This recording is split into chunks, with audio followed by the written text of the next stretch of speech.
Last week, Valve made the groundbreaking announcement that mod creators will be able to sell their game mods for profit, starting with the Elder Scrolls V Skyrim, and then almost immediately reversed the decision. Obviously, the situation wrought its fair share of controversy. After all, this would have represented a dramatic shift to the way game mods have worked for literally decades.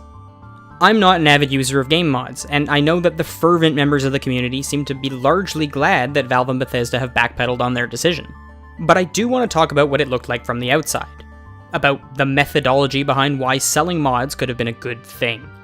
Let me start by saying that I thought it showed incredible optimism and foresight that Valve would have seen fit to empower young designers to start their careers.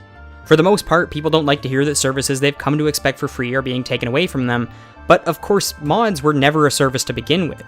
They're the end products of pure passion, the best of which, like Counter-Strike, Defense of the Ancients, and DayZ, already went on to become revenue sources for their creators. Overnight, the superfans and enthusiasts who typically supported these games with new features and content well after their initial release would have been instantly transformed into outright developers, now making and selling video game add-ons and assets to support the development of more game content. Allowing developers to sell mods could feasibly see the rise of a whole new industry.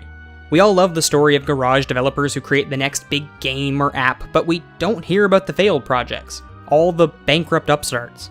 Well, a service to sell small-scale creations could theoretically give developers an avenue to test the waters before quitting their day job. It could very well be the confidence boost that shows someone how qualified they truly are to make a living creating games. It could be big. It's also a very Valvean move. Valve has repeatedly put a lot of effort into making sure budding developers get their due. My favorite example of this is from 2011, when Valve channeled the popularity of Portal 2 into promoting indie games. Their promise was that they would release Portal 2 early if enough people completed in-game objectives from a myriad of smaller games like Amnesia: The Dark Descent, Audio Surf, and Super Meat Boy. I take this as proof that Valve is committed to the world's future game makers, even if it's only because their business is to sell good games to their customers. If people aren't able to make a living creating games, they're forced to go make something else, even if they don't want to.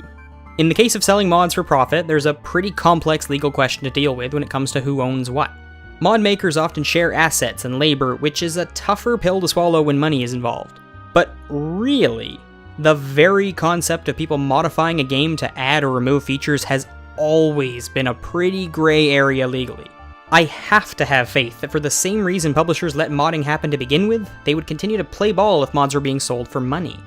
And the same thing is true for creators. Money can be a very corrupting power, but it can also be a force that allows people to come together and make newer, better things, which is why art is so often subsidized to begin with. At the end of the day, consumers always get the last vote. In the past few days, we've had a chance to see just how profoundly true that is. But we have to try and be less hostile. No matter what side of the fence you fall on, the torrents of anger that rise and fall every time anything rocks the boat can't be the status quo. If nothing else, I hope this piece is a chance to reflect on some of the motivations as to why Valve might have wanted to do something like this. Someone out there, some budding developer, just might have benefited from this new service that's been so abruptly shut down. Just take a beat to consider it, and then maybe consider donating a bit of money to a mod creator that made something you love.